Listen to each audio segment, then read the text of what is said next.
안녕하세요. 주일 지나고 어떻게 오늘까지 잘 지내셨나요? 오늘도 함께 이 수요 예배를 통해서 하나님 말씀 살피고 또 은혜를 나누도록 하겠습니다. 오늘 함께 나눌 말씀은 로마서 3장 1절부터 18절까지 말씀을 보겠습니다. 제가 읽겠습니다. 그런즉 유대인의 나음이 무엇이며 할례의 유익이 무엇이뇨? 범사에 많으니 첫째는 저희가 하나님의 말씀을 맡았음이니라. 어떤 자들이 믿지 아니하시면 어찌하리요? 그 믿지 아니함이 하나님의 미쁘심을 패하겠느냐? 그럴 수 없느니라. 사람은 다 거짓되되 오직 하나님은 참되시다 할지어다. 기록된 바 주께서 주의 말씀에 의롭다함을 얻으시고 판단받으실 때에 이기려 하심이라 함과 같으니라. 그러나 우리 불의가 하나님의 의를 드러나게 하면 무슨 말하리요? 내가 사람의 말하는 대로 말하노니 진노를 내리시는 하나님이 불의하시냐? 결코 그렇지 아니하니라. 만일 그러하면 하나님께서 어찌 세상을 심판하시리요? 그러나 나의 거짓말로 하나님의 참되심이 더 풍성하여 그의 영광이 되었으면 어찌 나도 죄인처럼 심판을 받으리요? 또는 그러면 선을 이루기 위하여 악을 행하자 하지 않겠느냐? 어떤 이들이 이렇게 비방하여 우리가 이런 말을 한다고 하니 저희가 정죄받는 것이 옳으니라. 그러면 어떠하뇨? 우리는 나으뇨? 결코 아니라. 유대인이나 헬라인이나 다 죄 아래 있다고 우리가 이미 선언하였느니라. 기록한 바 의인은 없나니 하나도 없으며 깨닫는 자도 없고 하나님을 찾는 자도 없고 다 치우쳐 한 가지로 무익하게 되고 선을 행하는 자는 없나니 하나도 없도다. 저희 목구멍은 열린 무덤이요 그 혀로는 속임을 베풀며 그 입술에는 독사의 독이 있고 그 입에는 저주와 악독이 가득하고 그 발은 피 흘리는데 빠른지라.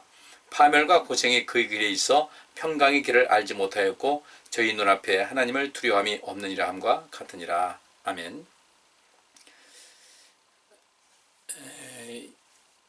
수요 예배 때 이제 제가 예레미야서를 계속해서 이제 주의하는 말씀으로 이렇게 강의식으로 이렇게 설교를 했는데 이제 수요일날 현장에 나와서 예배하는 분들과 좀 또 그분들이 예배 드리니까 또 다시 이제 예레미야 말씀을 듣고 이렇게 하려고 했는데 이것을 하다 보니까 아무래도 여기 이 영상으로 보시는 분들도 이 로마서에 있는 말씀을 함께 나누는 것이 더 좋겠다 해서 그 예레미야는 이제 거기까지 말하고 다음으로 미루도록 하고요.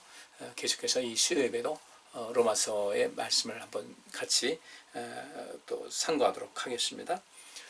로마서 1장부터 해서 이제 2장까지 보면은 바울이 유대인에 대해서 하는 이야기가 많이 있어요. 초기 교회에서 유대인은 기독교의 큰 자산이 될 뿐 아니라 또 한편으로는 굉장히 또 어떤 걸림돌의 역할도 했습니다. 왜냐하면 이 유대인들이 기독교로 이제 그 기독교를 예수 그리스도를 영접한 그들이지만은 여전히 그들이 어려서부터 이 율법에 젖어왔던 그런 사람들인지라 그 율법에서 어떤 틀에서 이렇게 쉽게 벗어나지 못했어요. 생각도 그렇고 또 모든 것이 그렇습니다. 우리나라도 역시 마찬가지죠. 지금 한국 교회 그 한참 부흥을 이룰 때 핵심적인 내용이 성령 충만이었거든요. 성령 운동과 은사 운동을 했어요. 그러다 보니까 이 성령운동과 은사운동의 그 목적이 무엇이냐면 결국은 하나님 나라와 하나님의 의를 구하는 것이거든요. 그러니까 하나님의 나라와 하나님의 의는 무엇이겠어요? 곧 이 세상에 하나님께서 이 세상을 사랑하셔서 독생자를 이 땅에 보내신 것 같이 우리도 하나님의 나라와 하나님의 의를 구하라는 것은 우리도 이 세상을 살리기 위해서 이 세상에 생명과 생명력을 주기 위한 그 하나님 나라 운동, 곧 생명운동을 위해서 우리가 보내신 받은 사람이에요. 그러니까 우리가 그렇게 보냄받은 그런 그 상황에서 우리가 이제 주님을 섬기고 있는데 결국 우리가 이 땅에 살면서 목적하는 것은 곧 생명사역이다. 하나님 나라 운동이다. 생명사역이다. 하나님 나라와 하나님의 의를 구하는 것이다. 이렇게 결론을 맺을 수가 있는 것이거든요. 그런데 유대인들은 이 율법적인 어떤 것에 매여 있다 보니까 그 핵심이 자꾸 이렇게 비껴나가게 되는 거예요.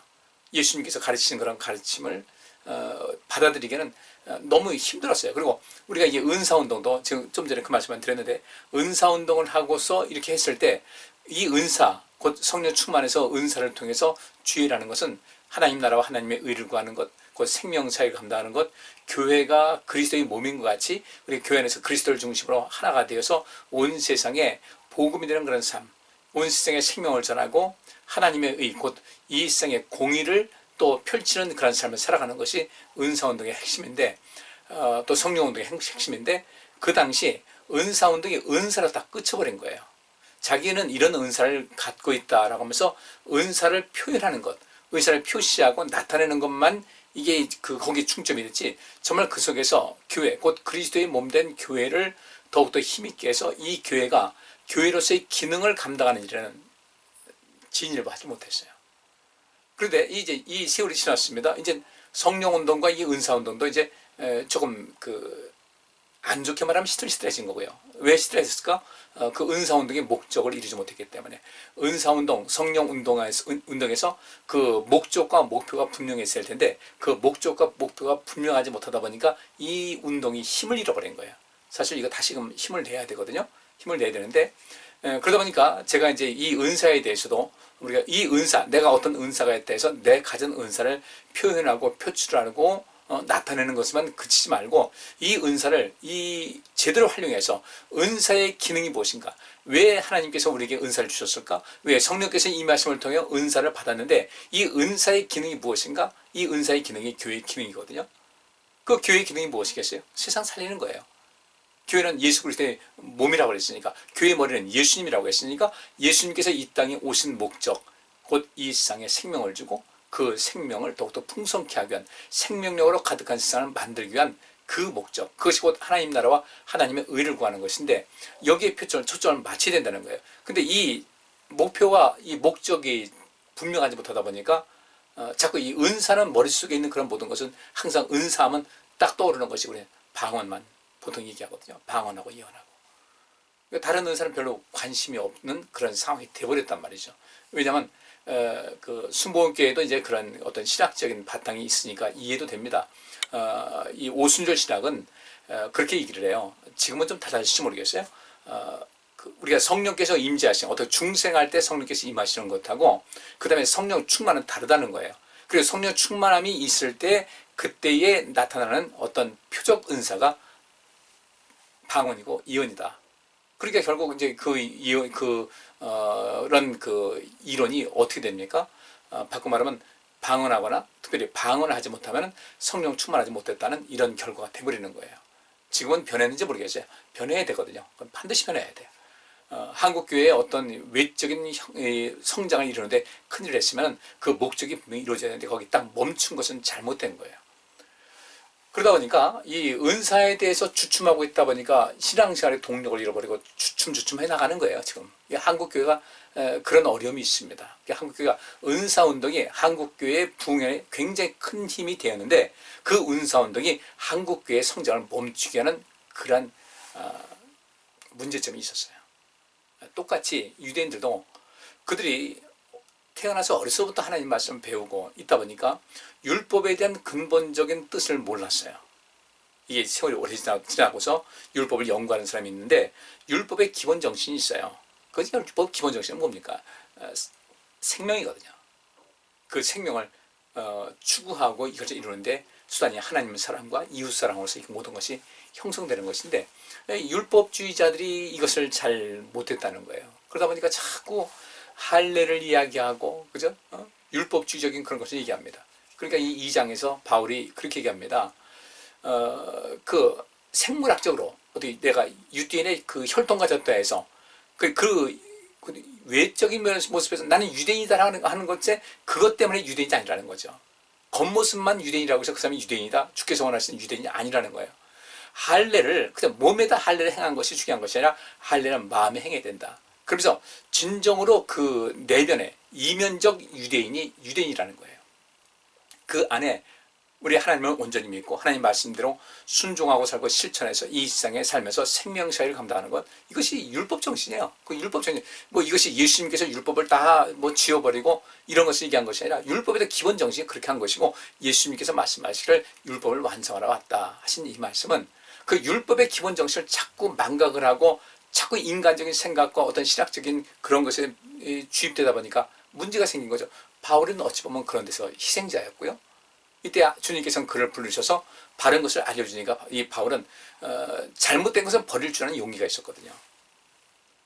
그런 가운데 이 바울이라는 사람이 이렇게 율법과 복음 사이에서 그 가교 역할을 하면서 주님께서 원하시는 그 뜻을 이루게 된 것이죠.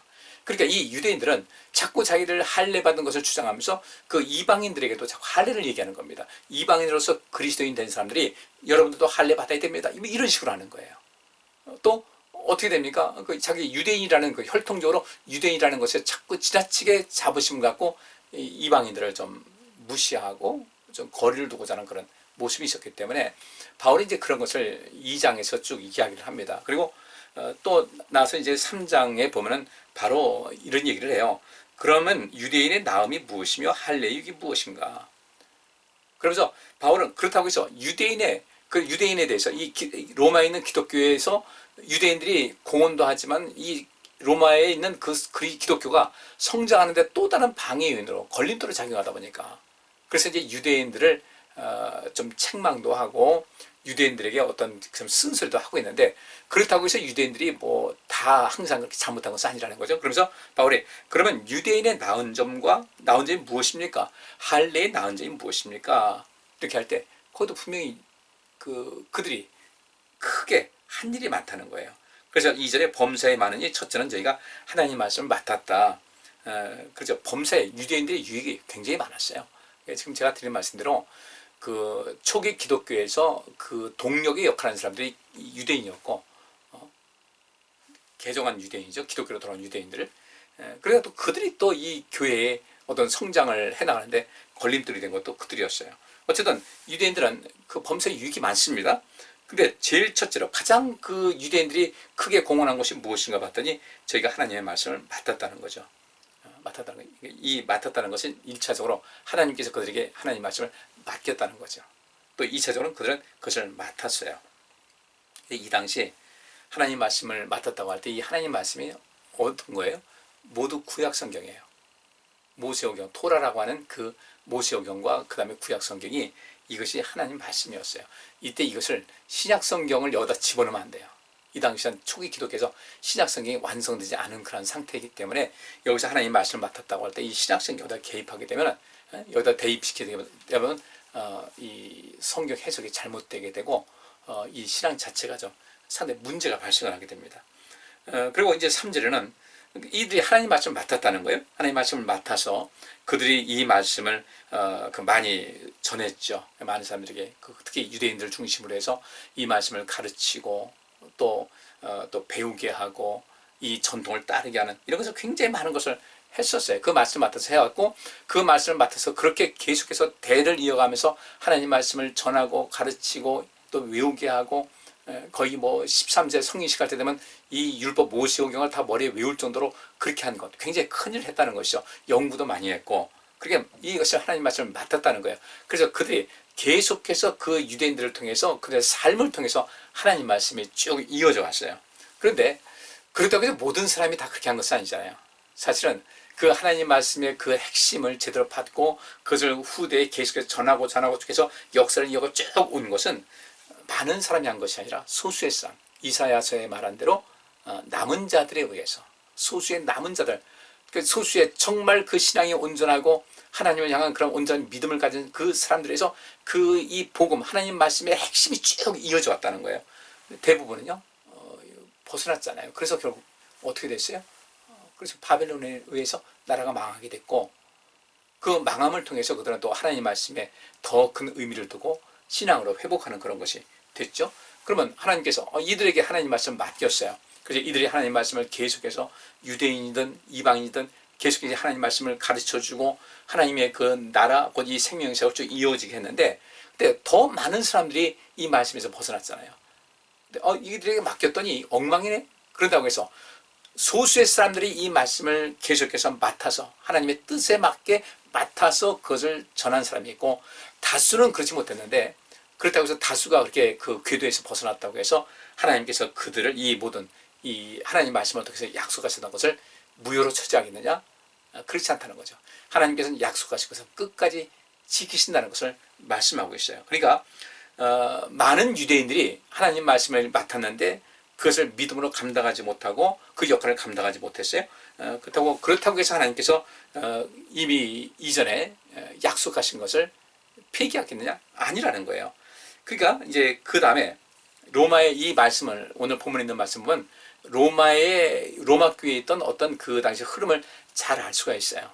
지금 이 바울은 이 당시 이 이야기를 하는 것은 로마 교회에 어떤 잘못된 가르침을 하고 있는 사람들이 있다는 것을 바울이 이야기하는 겁니다. 벌써 초기 교회도 이런 일이 있었어요. 그러면서 어떤 자들이 믿지 아니하시면 어찌하리요. 이 유대인들 가운데서 하나님을 맡았는데도 불구하고 그 사명을 감당치 못한 사람들이 굉장히 많이 있었는데, 그렇다고 해서 하나님의 미쁘심, 하나님께서 이 세상을 구원하시겠다는 그런 모든 약속과 그런 것을 폐기하겠느냐? 그렇지 않다는 거예요. 절대로 그럴 리가 없다는 겁니다. 4절에 그럴 수 없다는 것은 절대로 그럴 리가 없습니다. 사람은 거짓되되 하나님은 참되시기 때문에 그렇다는 거죠. 그래서 기록된 바 주께서 주의 말씀에 의롭다함을 얻으시고 판단받으실 때 이기려 하심이라 한과 같으니라. 하나님께서는 그 약속 끝까지 지키기 때문에 마지막 때 보면 하나님께서는 정말로 변함이 없으신 분이다. 절대로 그 약속을 어긴 적이 없었다. 하나님 말씀에 그대로 다 이루어졌다는 것을 알게 하신다는 겁니다. 그런데 어떤 사람들이 그러니까 신앙생활을 정상적으로 하지 않고 어떻게든 좀 쉽게 하려고 하는 그런 사람들이 이상한 이야기를 하는 겁니다. 여기 5절에 그러나 우리 불의가 하나님의 의를 드러나게 하면 무슨 말 하리요? 그래서 어떤 사람들이 이렇게 이야기한다는 거예요. 이건 바울이 하는 이야기가 아니에요. 여기 5절 말씀은 그러나 우리 불의가 하나님의 의를 드러나게 하면 무슨 말 하리요? 하는 것은 바울이 어떤 사람들이 이렇게 이야기한다는 거예요. 바꿔 말하면요. 그러면 우리가 불의를 행함으로 그 하나님의 사랑, 우리가 이 불의한데도 불구하고 하나님께서는 여전히 우리를 사랑하시고 우리를 구원하시고자 하는 모든 손길을 절대로 거두지 않는다는 것을 이게 이제 알겠으니, 사람들에게 알겠으니까 우리가 불의를 행했어요. 그런데도 불구하고 하나님께서 여전히 우리를 사랑하시고 또 예수님 보내시고 우리를 구원하시고자 하는 그런 뜻이 계속해서 이루어지는 것을 보면 우리가 큰일 했네. 우리가 불의한 것이 하나님의 사랑의 어떤 것을 나타냈네라고 하면서 자기들이 행한 그 불의한 것을 미화시키는 이런 사람들이 있었다는 거예요. 참 희한하죠. 오늘 구원파들이 그런 짓을 합니다. 이때 바울이 이렇게 얘기합니다. 내가 사람의 말하는 대로 말하노니, 일반적으로 모든 사람들이 뭐 흔히 하는 말대로 할 텐데, 진노를 내리신 하나님이 불의하시냐? 이들이 행한 어떤 불의가 하나님의 사랑이 어떠하다는 것을 드러내게 했으니까 우리의 불의한 것도 뭐 하나님께서 넉넉히 봐주시고 우리에게 또 그래 나름대로 너는 의미가 있다 이렇게 말하지 않겠냐는 거예요. 근데 바울은 그것이 아니라는 거죠. 진노를 내리신 하나님이 불의하시냐? 그건 아니라는 거예요. 여기서 중요한 것은 비록 이렇게 악을 행하고 하나님 말씀을 맡아서 자기의 사명을 감당하지 못하는 사람들이 있어서 하나님 마음을 아프게 했지만은, 그러나 그들만이 아니라 여전히 그 소수의 사람이라도 하나님 뜻대로 살고자 하는 그런 사람들이 있었고, 여전히 하나님의 은혜 밖에 있는 사람들이 할지라도 그들을 구원하시고자 하는 하나님의 뜻이 여전히 나타나고 있기 때문에, 그들에게 희망을 두고 있기 때문에 주님께서는 그 이전에 약속한 것을 성취하는 것이지, 이들이 뭐 불의했어도 하나님께서 사랑 베푸시니까 이들을 도구 삼아서 하나님의 사랑을 나타내려고 하시는 그런 이유는 없다는 거죠. 그런데 이 사람들은 이런 식으로 자기의 그 불의한 행동을 미화시키는 그런 경우가 있다는 거죠. 혹시 이 시대는 그런지 모르겠습니다. 우리는 또 혹시 그렇지 않은 걸 좀 돌아볼 필요가 있어요. 6절 말씀에 결코 그렇지 않다는 거예요. 이건 어처구니 없는 일입니다. 그런 궤변을 어떻게 할 수 있단 말입니까? 만일 하나님께서 불의한 자들을 이용해서 그렇게 하나님의 사랑이 있다 이렇게 했다는 것을 나타냈으면 불의한 자들도 너희도 나름대로 같이 일을 했으니까 너희들 잘했다. 그러면 우리 하나님께서 어떻게 세상을 심판하실 것이냐 이거예요. 그 불의한 자들을 그냥 이렇게 대충 넘어가면 하나님께서 심판을 어떻게 심판하시겠는가? 그러는 우리 하나님은 그런 분이 아니라는 거예요. 또 7절에 여기도 마찬가지입니다. 어떤 사람이 말하기를 이렇게 시작합니다. 그러나 어떤 사람이 말하기를 나의 거짓말로 하나님의 참되심이 더 풍성하여 그의 영광이 되었으면 어찌 나도 죄인처럼 심판을 받으리요. 내가 거짓말로 해가지고 뭐 이렇게 해서 그 하나님의 참되심이 더 풍성하게 했다. 하나님이 뭐가 아쉬워서 그렇게 하시겠어요? 이런 사람들은 바꿔 자기 어떤 유익을 얻기 위해서 그렇게 거짓말을 한 것이지, 이게 절대 있을 수 없는 그런 이야기예요. 이단들의 특징이죠. 이단들이 하는 이야기. 나의 거짓말로 하나님의 참되심이 더 풍성했다. 이단들은 그렇게 할 거예요. 자기 거짓된 걸 해가지고 사람들을 막 그냥 신앙에 열정을 내게 하고, 그런데 나중에 보니까 다 자기 욕심을 채우려는 것이에요. 있을 수 없는 거예요. 거짓말로, 자기의 거짓말로 하나님의 참되심이 더 풍성하게 한다? 있을 수 없는 얘기죠. 우리 이런 궤변을 일삼는 이런 사람들을 멀리 하셔야 되고요. 우리 역시 그렇게 하시면 안 되는 거예요. 그러면서 8절에 그럼 그들이 우리의 거짓말로 하나님의 참되심이 더 풍성하여 그의 영광이 되었으면, 이 신천지가 얼마나 지금 열을 내고 있어요. 계속 부흥한다. 한국 기성교회를 공격을 하고, 그들은 그렇게 얘기합니다. 이런 기성교회에 있던 그런 사람들, 이 신앙의 잘못된 이 가라지 같은 것들, 그 속에서 우리 이 신천지 모인 사람들, 이 사람 진짜 14만 4천이다 하면서 그들 거짓말을 미혹을 하거든요. 근데 그들에게 그렇게 할 겁니다. 거짓말인 거 자기들도 뻔히 알면서, 이들 봐라, 이들 이렇게 진정 열성으로 모든 걸 했으니 하나님께서 더 영광 받지 않겠냐, 이런 말도 안 되는 소리를 한다는 거죠. 그러면서 8절에 그러면 선을 이루기 위하여 악을 행하자 하지 않겠느냐. 그렇게 한다면 선을 이루기 위해서 악을 기꺼이 하자, 이런 얘기냐 이거야, 바울이. 그런데 여기서 그 가르친 내용이 나오죠. 어떤 이들이 이렇게 비방하여 우리가 이런 말을 한다고 하니.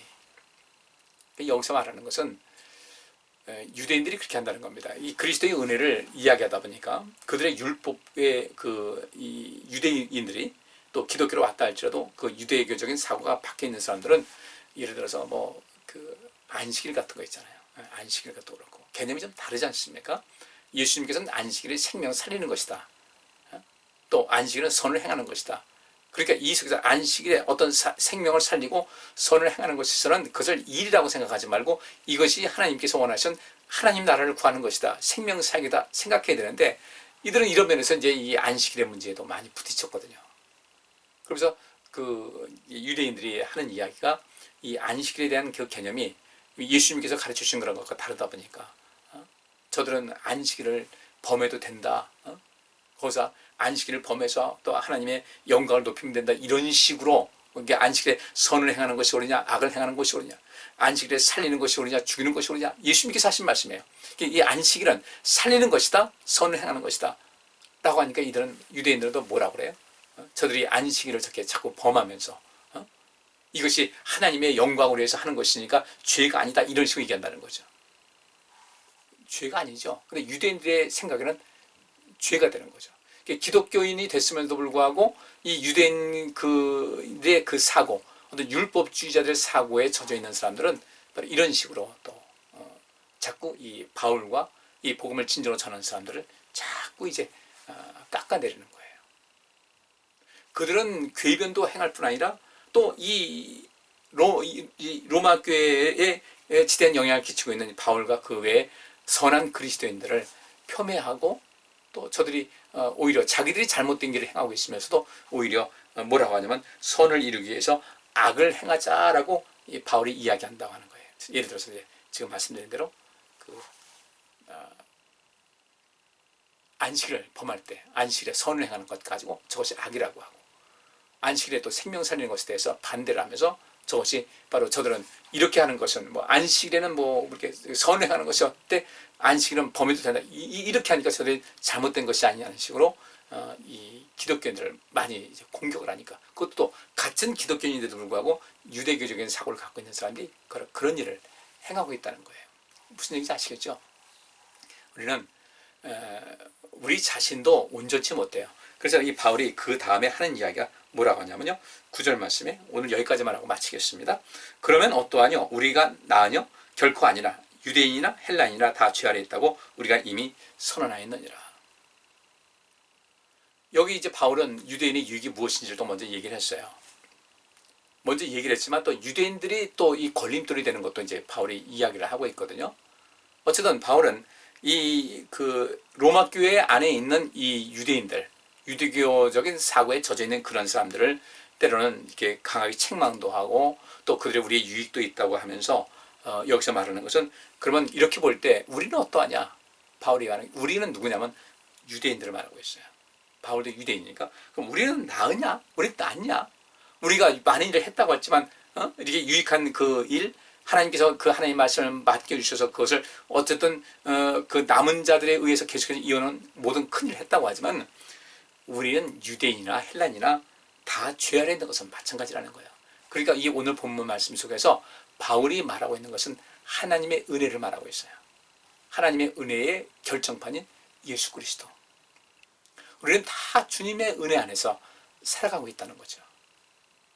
그러니까 우리는 절대로 우리가 의롭다 내세우지 말자는 거예요. 결론은 그겁니다. 우리가 내가 의롭다고 자랑하지도 말고, 그러니까 바울이 나는 할례 받았다고 자랑하지 말라 그거예요. 표면적 유대인이 유대인이 아니라 이면적 유대인이 유대인이다. 그러니까 우리 안에 그리스도를 섬기고 진정으로 하나님을 믿는 믿음이 있어야 할 텐데, 그것이 아니고 그 외에 어떤 외적인 조건을 하면서 나는 할례 받았으니까 뭐 문제 없다. 할례는 마음에 행할 것이라고 말하고 있는데, 할례의 의미가 뭔지를 우리가 살펴야 되지 않겠어요? 우리 모두는 다 죄인이라는 것을 이야기하고 있습니다. 뒤에 있는 얘기 딱 똑같은 거예요. 기록된 바 의인은 없느니 하나도 없다. 뒤에 읽은 말씀은 뭐 설명하지 않아도 다 아는 내용일 거예요. 의인은 없어요. 근데 의인은 없고 다 악인인데, 그래서 우리는 어때요? 깨닫는 것도 부족하고 하나님을 찾는 것도 우리가 더디고, 다 치우쳐서 한 가지로 무익하게 되고, 선을 행하는 자도 없고, 없는데 하나도 없다는 거예요. 목구멍은 열린 무덤이다. 혀로는 속임을 베푼다. 입술에는 독사의 독이 있다. 그 입에는 저주와 악독이 있다. 그 발은 피 흘리는데 빠른지라. 이게 다 뭐예요? 이게 생명사 얘기예요? 아니죠. 죽이는 거죠. 네? 열린 무덤이다. 죽음이에요. 혀로는 속임 베풀어요. 속여서 사람을 죽게 만들어요. 입술에는 독사의 독이 있어요. 죽는 거죠. 입에는 저주와 악독이 어떻게 해요? 살리는 거 아니에요. 그 발은 피 흘리는데 빠른지라. 우리 내면은 그런 속성이 있다는 거예요. 죄의 속성이요. 우리 인간이 근본적으로 그래요.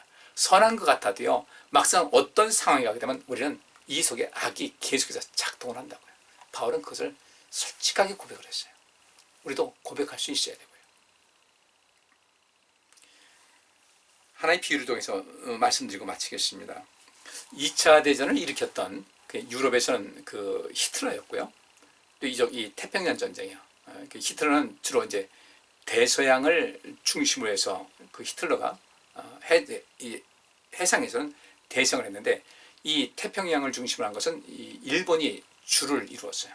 그 일본도 어찌 보면 히틀러 못지않게 굉장한 악을 행했습니다. 그런데 공통적인 게 있어요. 이 히틀러, 그 당시 전쟁을 일으켰던, 유럽에서 전쟁을 일으켰던 그 독일과 또 이 태평양 전쟁에서 있었던 이 일본의 이 두 나라 사람들이 공통적인 것이 있는데, 똑같이 뭐라고 하는지 아십니까? 자기들은 다른 민족보다 뛰어난 인종이다 그랬어요. 다른 민족들은 열등하다고 본 거예요. 히틀러가 그랬어요. 일본 사람은 그랬어요. 그러니까 저들은 열등하다. 너희들은 열등하니까 우리가 지배를 해도 되고, 너희들은 지배받아 마땅하다는 이런 생각을 했던 겁니다. 그런데 여러분들,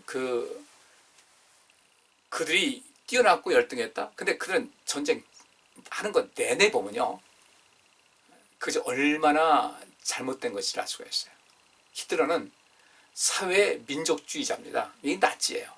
사회주의와 민족주의를 겸한 그런 사고를 갖고 있었고, 그런 정치적인 뜻을 갖고 있었고, 일본 역시 마찬가지죠. 천황이 있었죠. 천황이요? 천황은 신적인 존재예요. 숭배를 받아야 될 그런 존재예요. 그 천황이 어떤 말을 하게 되면 그 모든 것이 다 통하는 거죠. 1인 독재가 된 거예요. 그래서 온 세상을, 그들 때문에 얼마나 많은 사람이 죽어왔습니까? 이들이 가장 큰 문제가 뭔지 아세요? 이 잘못된 사람들, 이 바울이 오늘도 유대인들에게 얘기하고 있는데, 유대인들은 여기서 이 바울이 책망하는 유대인들은 바꿔 말하면 생명에 대해서 관심이 없었어요. 예수님께서는 계속 생명을 외치는데 그들은 관심이 없었어요. 자기들의 이익을 챙긴 거죠. 역시 마찬가지로 독일, 일본 마찬가지였어요. 한 가지 예로 독일이 계속해서 이제 횡포를 부리니까 영국이 이제 선전포고를 합니다. 독일에 대해서요. 전쟁이 이제 벌어지고, 그러고 나서 얼마 안 돼가지고요. 아마 얼마 안 됐어요. 며칠 안 돼가지고 독일 유보트가 영국 여객선을, 영국에서 이 미국을 하는 여객선을 잠수함이 공격을 해가지고 그때 120명인가가 죽었어요. 배가 침몰한 거예요. 민간 여객선이요.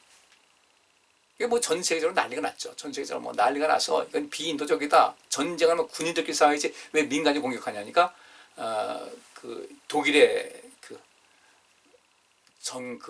독일 정권의 홍보 책임자 괴링이라고 하죠. 괴베링가? 그 사람이 그 홍보 책임자가 어떻게 했는가? 또 거짓말을 합니다. 영국이 자국 여객선을 일부러 침몰시켜 놓고서 우리를 나쁜 사람 만들어가지고 우리 공격하려고 한다. 근데 그 말이 어느 정도 통했다는 거예요. 참 희한하죠, 그죠? 이 정치인들 사이는 그런 그 꼼수가 있습니다. 역사적으로 그 모든 건 통했어요. 근데 나중에는 이게 아닌 것이 밝혀졌죠. 또 일본은 어땠습니까? 일본은 참 그 미국하고 이 태평양 전쟁에서 막 붙었는데 미국은 이 항공모함에서 전쟁을 이 태평양 전쟁이니까 바다 해전하지 않습니까? 그러니까 항공모함을 통해서 그 항공모함에 있는 그 비행기를 가지고서 이제 전투를 하고 이런 얘기를 했는데 극단적으로 얘기하면 일본은 그 전투기가 예를 들어서 600대가 떴다 이거예요. 근데 600대가 추락을 했다. 그러면 추락할 때 그 당시는 탈출할 수 있는 그런 기가 있지 않습니까?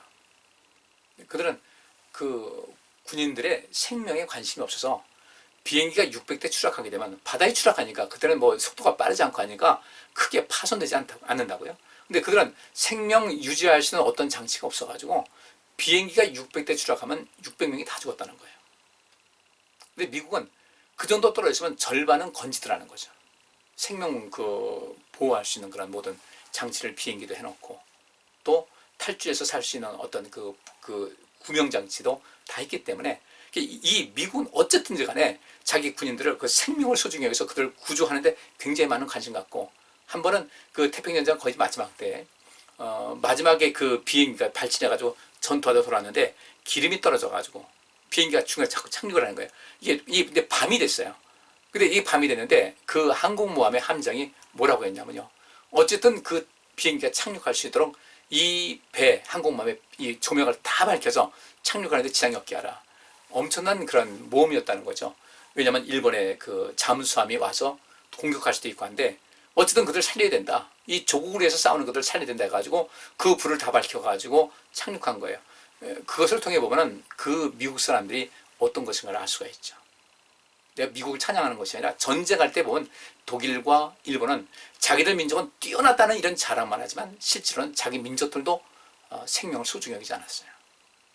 근데 이 미국에 이 청교도들이 와서 나라를 이룬 미국에선 생명을 굉장히 소중히 여긴 거죠. 기독교적인 바탕이 있는 거예요. 여러분들 우리는 어떻게 살아야 되겠습니까? 의인은 뭔지 누가 의인인지 아세요? 우리 다 죄인이에요. 우리도요 어떤 그런 상황이 되면요 우리 속에 있는 이 악이 다 나옵니다. 그런데 어떤 사람이 의인인가? 자기가 내 안에 그런 악이 있다는 것을 알고 하나님께 나 자신을 고백을 하고 그 다음에 그 속에서 벗어나기 위해서 주님의 도우심을 구하고 어찌됐든 주의 말씀대로 살고자 힘쓰는 사람, 이 사람들이 주님께서 인정하시는 의인이거든요. 근데 이 당시 로마 바울이 이야기하는 이 유대인들은 사실 그렇지 못했어요. 그래서 바울이 많이 안타까워하면서 이 말씀을 증거한 거죠. 우리 모두 주님께서 연약한 죄인이에요. 우리 속에 악이 있는 거 우리 다 알고 있잖아요. 이 속에서 우리가 어떻게 하면 주님의 사랑 받을 수 있는가? 내 안에 있는 악이 나를 지배하지 않도록 늘 성령님의 도우심을 받고 또 이 자기 통제를 잘하고 또 주님께 나의 죄를 고백을 하고 주의 뜻대로 살고자 힘을 다하는 이런 인생, 이 사람이 의인으로서의 복을 받게 되는 것이고 이 사람이 하나님의 나라를 구하는 것이고 하나님의 의를 구하는 것입니다. 우리 그렇게 살아서 주님의 은혜를 더욱더 넘치도록 부어받고 이 은혜를 온 세상에 전파할 수 있는 우리 모두가 될 수 있기를 간절히 바랍니다. 기도합니다. 하나님, 저희들을 도와주셔서 우리 안에 있는 이 악을 제어할 수 있고 통제할 수 있는 힘을 허락하여 주옵소서. 내 안에 꿈틀거리는 이 악이 또 내 안에 있는 이 죄가 존재함을 고백합니다. 그래서 우리가 많이 힘들 때가 있음을 주님 고백하고 주의 도우심을 구합니다. 우리 하나님 앞에 진실되게 하시고 또 우리 모두가 주의 뜻 안에서 주님께로부터 의롭다 인정받을 수 있는 삶의 양식을 갖고 살아가게 하여 주옵소서. 예수 그리스도 이름으로 기도하옵나이다. 아멘. 예, 편안한 밤 되시고요. 늘 저 안에서 승리하시기 바랍니다. 감사합니다.